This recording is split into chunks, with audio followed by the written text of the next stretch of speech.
We'll take the first question online from Dom King of the Mail. Hi, Reece. You said something just before about in your answer about Frank Lampard, about how difficult it was dealing with being out of the team when Thomas Tuchel came in. Mason Mount told us a couple of months ago that when he had the same treatment, it sort of lit a fire under him to prove that he could be in the team. Did it do something similar to you? Did you feel that sort of desire to say, you know, I'm one of the best kids here. You need to play me? Yeah, of course. When a new manager comes in and you're not in the starting team straight away, you know, you have to accept the decision and work hard and try and prove the manager that you should be playing and that you're definitely capable of playing. And who did you speak to for advice? Did you need advice at that moment? Because as you said, you've been on a career journey where you've been going up, and then all of a sudden this little bump comes in. How do you deal with that, and who helped you? No, these moments come around quite often in football, you know. Things happen so fast. I didn't really get advice of anyone. I just, you know, just went into training, carried on working hard, and when I got my opportunity, I knew I had to take it. Thanks, Dom. We'll take one in the room from Simon Peach, the Press Association. Hi, Reece. I'm above the TVs in front of you. Sorry. It's a really hard-hitting question. In Russia, we were talking a lot about Love Island and Fortnite and stuff. What's the kind of things you're doing behind the scenes? Is it FIFA? Is it Call of Duty? What is it? Yeah, now everyone plays PlayStation. A lot of people are on Call of Duty and FIFA now. Who's the best? I don't know who the best is, but I know Mason's definitely up there. And also, we haven't really spoken about Croatia a lot with a lot of these interviews we're doing. It is really fast approaching now. What are you expecting from them, and from what you've seen of them in the past? What kind of challenge you're expecting? No, we know they're a very good side, you know, with many good players. And yeah, of course, it's going to be tough. You know, they got very far in the World Cup. So we know that we need to give everything and come together as a team. The game's not going to be easy, and small details in tournament football are vital. Thanks, Simon. Back on line with one from Jack Rosser of The Standard.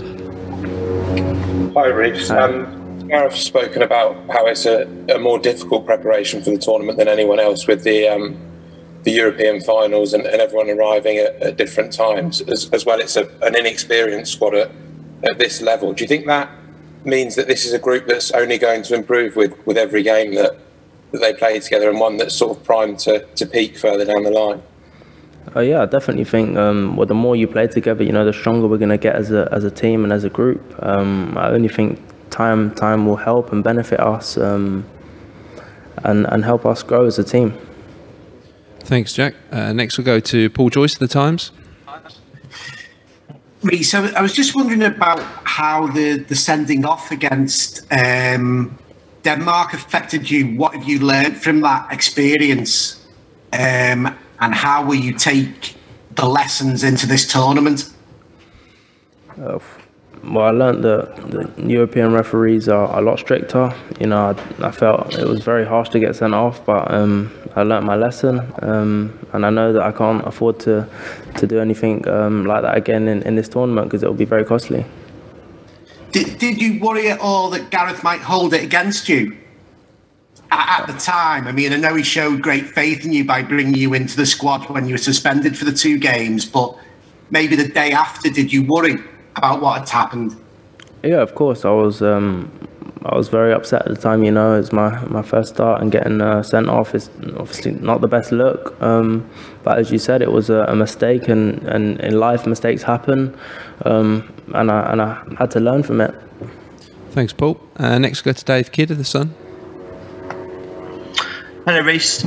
Just obviously, the Champions League final, you had a great individual duel with Raheem Sterling, and you came up very much on top of that personally, and obviously collectively as well. But I mean, how tough is it playing him? Can you talk us through a bit about that particular individual battle in that match, and have you spoken to Raheem about it since at all? Yeah, I think the final kind of speaks for itself. You know, everyone knows how good of a player Raheem Sterling is. We haven't really spoke much about the final because there's not much to say, and I think it's very hard playing against him. You know, he's probably one of the best wingers in the world at this moment in time, and we're going to need him this tournament.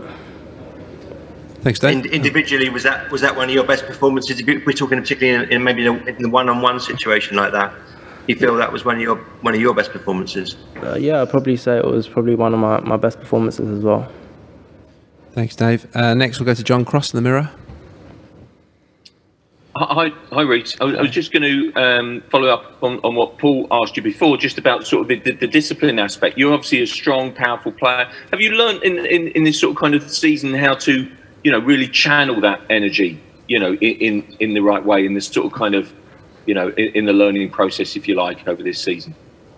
Yeah, I think in the Premier League, the rules and referees are a bit more lenient, but when you come away with international football, the referees are a lot more strict, and I didn't really know that before I got sent off, so it was maybe a good lesson to learn, because if I didn't learn it then maybe it could have happened in a major tournament like this.